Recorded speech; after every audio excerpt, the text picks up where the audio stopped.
Welcome back to the channel, everybody. Let's get after it. This video was posted by Erica Pardee, and she explains that her young cousin was in his grandmother's room when something happened that she cannot explain. She also states that her grandmother, who was gravely ill, spoke of seeing two women in the room, although only her and her grandson can be seen on camera. It's believed that the two women were in fact spirits, and they were the cause of the paranormal event that took place that night. Watch this.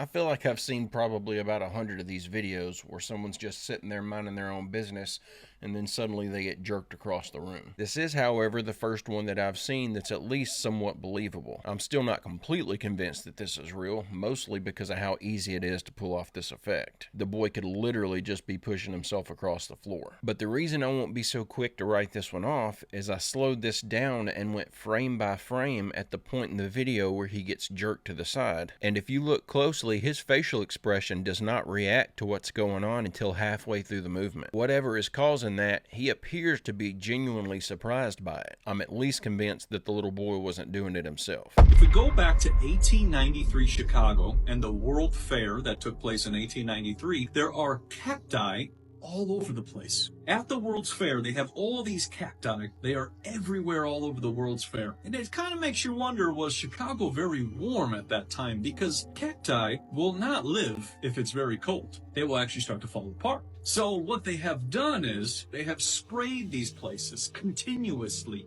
every winter season to give people the illusion that these seasons exist. And the more farther I would go back with the whole weather situation and changing the weather, it's been going on for a very long time. And a lot of the weather, when you look back in time, also doesn't match what it is today. So if you kept spraying these places, you keep people in the illusion that they are meant to have winter all the time. I've even started to think of many places as islands. You know, even like a continent, it's one big island. So it could have a very consistent temperature all the time. But if you mess with it and you spray and then all of a sudden you do this, now you can say, oh, it's wintertime. Oh, it's fall. You're feeling like fall. You need a pumpkin spice Monsanto poison coffee. And then you create all these different seasons, and then you create holidays, and you create all these things, and then it just repeats. I hate to say this because I know I've personally said some really outlandish things in the past, but I feel like this guy has gone so far out into conspiracy theory land that he's gotten lost in there somewhere. Where in the world did he even come up with this theory? So the elites are the ones controlling the seasons? Is he saying that we should be able to grow crops year-round if it weren't for these evil elites making it cold outside? This is just absolutely ridiculous sounding. What is the evidence for this? Seasons have been around for forever. There are depictions of the changing of the seasons in cave drawings. I just can't believe this guy's trying to make this claim. He usually has some pretty decent videos. This is just hilarious. I really hope that I misunderstood what he's trying to say in that video. Hey, don't forget to click like and subscribe if you haven't already, and check out my merch store at barry-stepp.com. The orbs are beings. It's a created intelligent being that watches us, that monitors all life on this planet. That's what they do. So that would be like the little humanoid beings that you saw 18 years ago tomorrow. Those are what come out of... Yes. Yeah. And the orbs. cool thing is I have video of that. So nobody can tell me I'm not right about it. Everybody's wondering, how did you get into NASA? Why were you there? Why were you studying? What was their interest in me? Why did they need me? When I ask them, why do you need me? Why do you want me here? You've got rockets, you've got space shuttles, you've got satellites, you've got the space station, all the money and technology and telescopes in the world. And they're like, we know they like you and they communicate with you and they don't have nothing to do with us at all. And we'd like to know why, what it is they want, and why it is they're harassing their astronauts. Harassing them. Harassing them. So has any astronauts ever seen an orb? All of them. No way. All of them. Really? Yep. So how do they see them? How do they appear to them? They would appear outside the space shuttle, look in the windows at them, stand up over the shuttle bay or the space station, glowing. Sometimes there's a report of a half a dozen of them, 125 feet tall with wings, standing there smiling at them. Wow. So for 18 years, I never talked about this, and this is the first time publicly. So we're talking about things that come out of the orbs. Angels, angelic beings, created beings. They're made of energy, but in a ball of light. But out of that ball of light comes a glowing being. Sometimes they're 6-7 feet tall or taller. Or 125 feet tall. Yep. The more I look into the stories of Chris Bledsoe, the more intrigued I get. This guy seems so genuine, and he has the background to back up a lot of his claims as well. If what he's saying is true, and just for the sake of argument, I'm just going to take him at his word, why would these supposed angelic beings talk to a man like Chris Bledsoe but not talk to the engineers at NASA? Could it be that they're involved in some mass deception of the public? Could it be that they've simply earned no goodwill from a being that would likely have very strong feelings about a mass public deception? That makes sense to me. Now I just wonder, is this more evidence that these are biblical angels, or are these things just taking on that form to try to deceive us? He said, you know what, you're a good man. He invited me inside to his big game trophy room. He got animals, taxidermy stuff, man. And, I seen something. I saw something. I'm a big dude, but I saw something that was much bigger than me. Stuff, taxidermy, missing one hand. I seen this. I seen these things on the guys. I'm merching this. When I seen it, the hair on my neck stood up and it gave me a weird feeling. Like, man, what's this? You feel me? Like, hold on, like, dude, gigantic, thighs, huge, shoulders wide. I'm just looking, and he looking I see him looking at me. We didn't talk much about it. All he said was, the big old boys are real. They're out there. And I'm looking like, man. And looking at the face is what got me though. Because the face was like I'm looking at a person. But this wasn't a person. And every bit of 9 feet tall. And, I had to get permission to talk about this. I got permission to talk about it. I just can't say the location and stuff like that. He don't want people sneaking on his property and things like that. They said that it came out of Washington.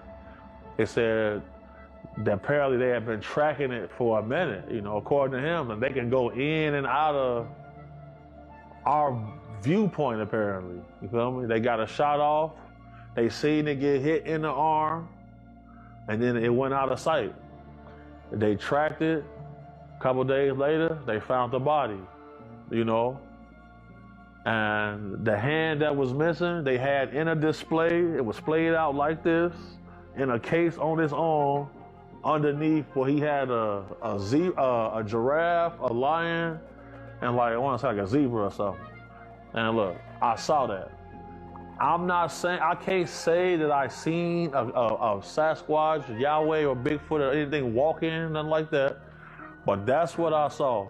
And on every continent on the earth, there's a story about a similar creature. So I thought that was a fun story. I find it kind of hard to believe because I feel like if you had actual legitimate proof of the existence of Bigfoot, you'd be pretty anxious to share that information with the rest of the world. You'd be forever famous, known as the guy who proved the existence of the Bigfoot. Although, to some ultra-wealthy people, privacy is more important than fame. So I can kind of see at least why a super rich person might not see it the same way that I do. I think if there was a concerted effort to hide the existence of Bigfoot from the public, which may be the case, and every time one gets captured, the Smithsonian or somebody steps in to cover it all up, would they really risk the secret getting out just so some guy with money could have one of these things in his man cave? I think they brought back a robotic head of an ancient robot.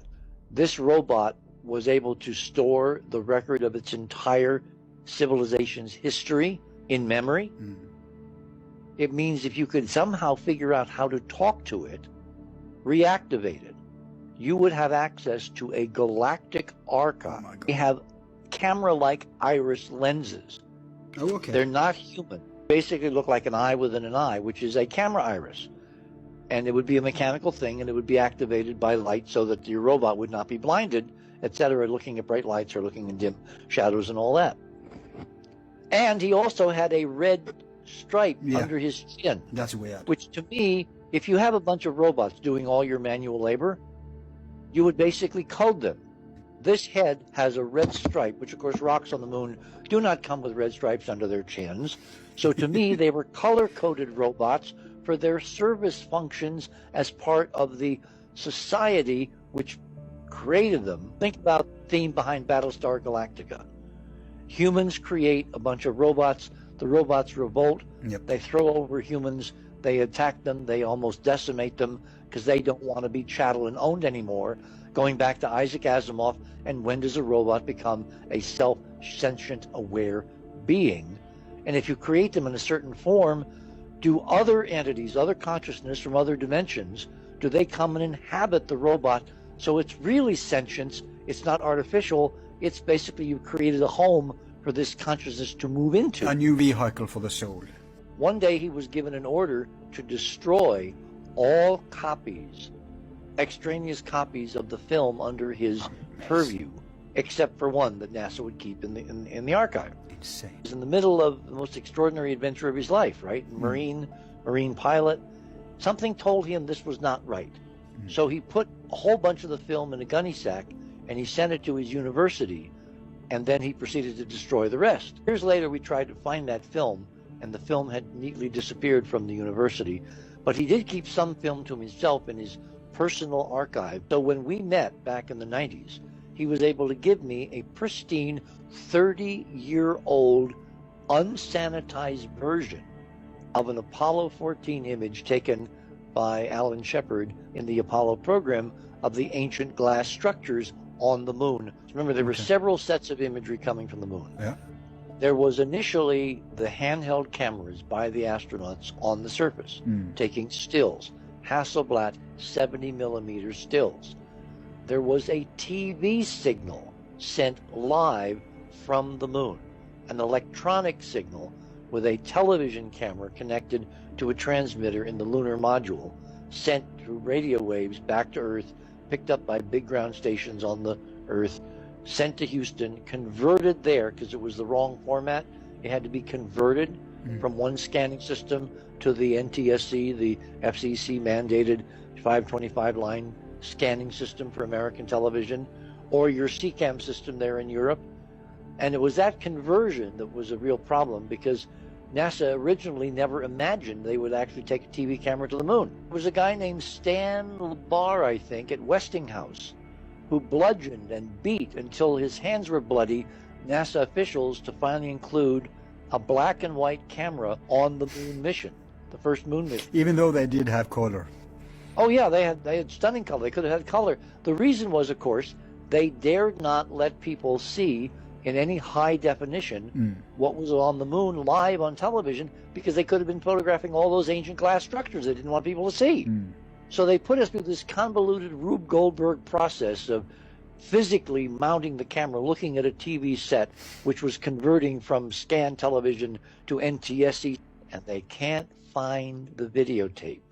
And they can't find it, and they look high and low. If you've watched this channel for a while, then you probably know that I don't believe that we ever went to the moon. I think it's possible that we've been there, but I don't think that what they showed us in 1969 was anything other than theater. That being said, with all the strange photos I've seen coming from the moon, and the fact that they are clearly hiding ancient artifacts from us here on our own planet, how could I just not naturally assume that they're hiding something from us up there as well? Especially when you factor in all the UFO activity. If those things did come from another planet, it would make perfect sense if they would have some sort of a base or something set up on the dark side of the moon. That would be the perfect place to hide, especially if they've been here for thousands of years, which would mean they were here for thousands of years before we figured out any type of space travel. Learning the secrets of ancient China is realizing they have more pyramids than anywhere in the world. More than Egypt, they might even have the biggest one in history, dwarfing both Giza and the infamous Bosnian pyramid. This is going to shatter your entire view of history. Found just outside the city of Xi'an in China's Shaanxi province are hundreds of pyramids dating back thousands of years old. And on record, pretty much all of them are unexplored to preserve their history. First brought to light in 1912 when American traders Fred Meyer Schroeder and Oscar Mammon were traveling across China, when they met a Taoist priest along the route who told them about 7 previously unknown pyramids they decided to check out. In his diary, Schroeder wrote about a group of pyramids they saw in the Xi'an region that towered between villages and farmlands, some even in the forest. He documented everything, noting a particularly enormous one that he claimed to be at least 1,000 feet in height, possibly higher. For the record, the tallest official pyramid in the world is the Great Pyramid of Giza at 450 feet. The tallest unofficial one, the Bosnian Pyramid of the Sun, at 720 feet, which will definitely trigger the Google debunkers. This one in China was allegedly more than twice the height of Giza, which is just unimaginable. It was a mystery for quite a while, thought to be a hoax or a grand miscalculation. But then, in 1945, US Air Corps pilot James Gossman makes an interesting observation. He was flying from China to India when he looks out his window and claims to have seen a gigantic pyramid about 1,000 feet high, with a shimmering white jewel-like crystal as its capstone, which thus became known as the mythical Great White Pyramid. Just 2 years later, in 1947, Colonel Maurice Sheehan, a director of Transworld Airlines, reported the exact same structure while flying and even took a photo of it. That's 3 separate accounts of the same 1,000-foot pyramids, surrounded by hundreds of smaller ones. Today, almost all of these pyramids are completely covered in grass, and we still don't know what's inside them or even exactly how they were made. Most of them are pretty low, commonly referred to as mounds rather than pyramids, featuring flat tops where other structures were thought to have been built on. And these mounds are confirmed by governments and archaeologists to be legitimate man-made structures, not natural formations. There are hundreds of these pyramid mounds in the region, yet they're almost entirely unexplored, at least to Westerners, as their government restricts study, excavation, and even visiting many of these structures to anyone but their inner circle, with the 1,000-foot Great White Pyramid now commonly regarded as a myth, as no one has formally been able to study it up close. But attempts have been made. In the early 90s, German investigator Hartwig Hausdorff did search for it, but was unsuccessful. As he reported, Chinese military meticulously patrolling the exact region it was supposed to be in, which ended his expedition. Strangely too, local farmers are apparently encouraged to plant trees on the pyramids, almost like they're trying to cover them up. In the year 2000, China released a statement saying they've discovered about 400 pyramids in the Shaanxi province alone. Egypt has about 120 confirmed pyramids. Sudan, the official leader of pyramids by sheer numbers in the world, about 250. 400 is more than both of those combined, although many of them are officially considered mounds. Strangely too, while dozens of official news articles reported on this 400 number in 2000, recent reports have scaled that number down to about 40. And the pyramids here are once again lined up with the cardinal directions, northeast, southwest, a common trait among virtually every pyramid in the world. There's a grouping of pyramids whose positioning appears to be just slightly misaligned from the Gemini constellation, but computer analysis determined would be perfectly aligned during the spring equinox of 10,500 BC, suggesting that's when they may have been built. Others are aligned with the Orion constellation, just like the pyramids of Giza in Egypt and the Teotihuacan pyramids in Mexico. 3 different continents, thousands of kilometers apart, all using similar construction patterns, and also happen to be aligned in an almost perfectly straight line with each other on a global scale. Is this an indicator of shared ancient cultural knowledge among these civilizations that we're not aware of? Or perhaps even a singular source that built them all, both of which would be groundbreaking discoveries. And this isn't the first time this correlation was made. In 1785, Joseph de Guines, a French historian, wrote an essay in which we prove the Chinese are an Egyptian colony, bridging a connection between the two cultures based on not only the presence of pyramids, but also similarities in cultural practices and writing styles. Maybe they were built as tombs, as history suggests, even though many of them lack historic records on their construction. And this doesn't even touch upon the Anlong Mountains further south, which they insist are just natural formations, and like,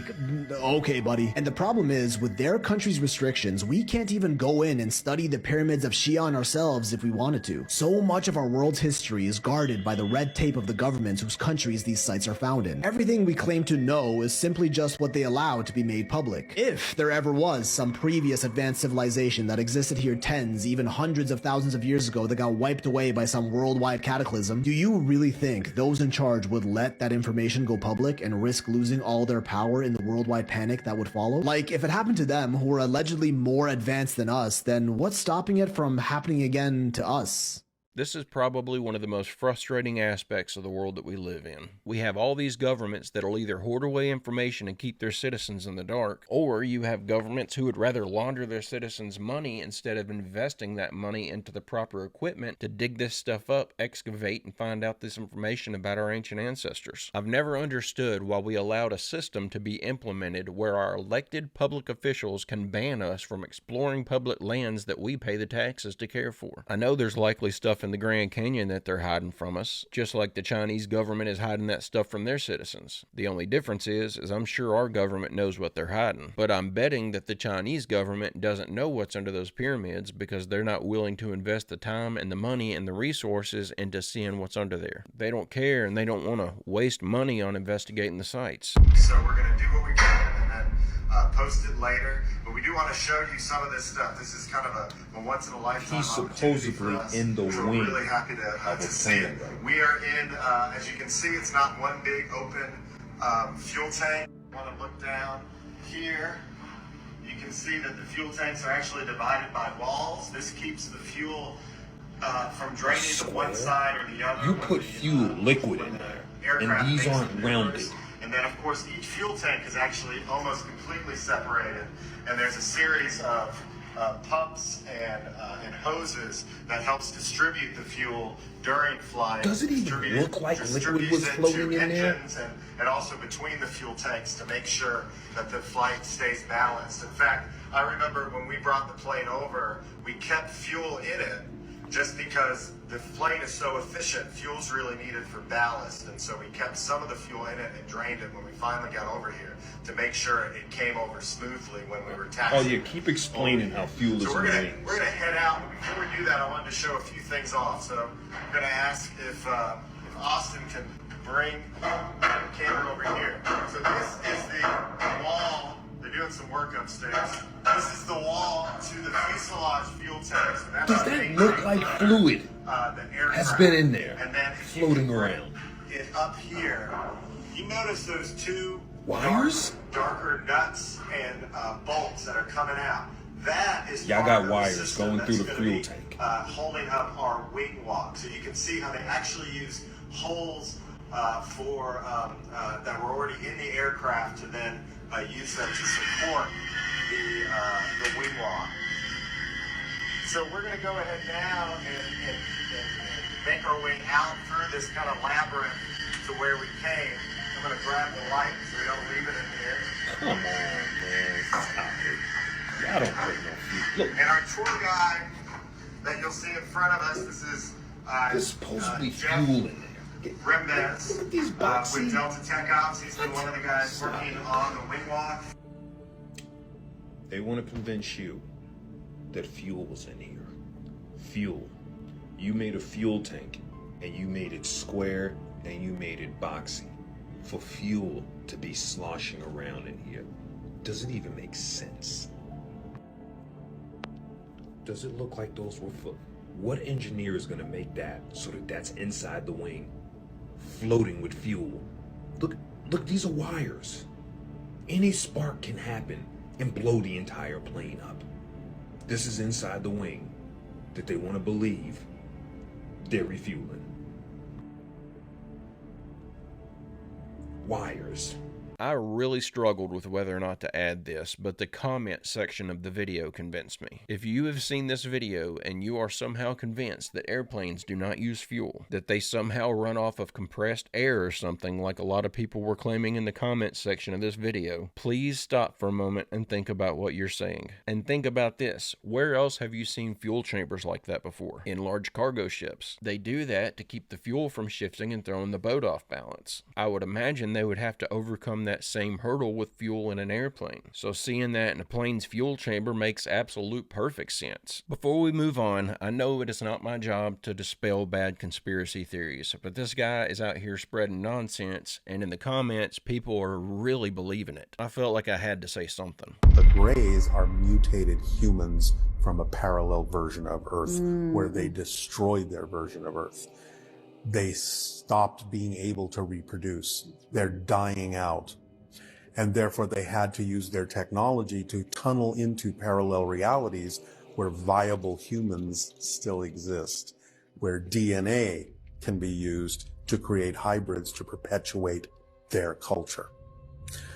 So that's the reason that they're vibrationally and genetically compatible with us, is they're not really alien. They're mutated humans. Now, there may be other humanoid aliens that are also genetically connected to us, because you were talking earlier about the Anunnaki. The idea is, from that point of view, is that humans, Homo sapiens, are already hybridized. Yeah. So, in other words, we wouldn't necessarily be Homo sapiens if not. ETs hadn't genetically injected their own genetic It's on a material. story of how we came to be the way we are. Right. So it's about that idea. And Bashar has also said something kind of startling. He's talked a little bit about things like Sasquatch, Bigfoot. Yeah.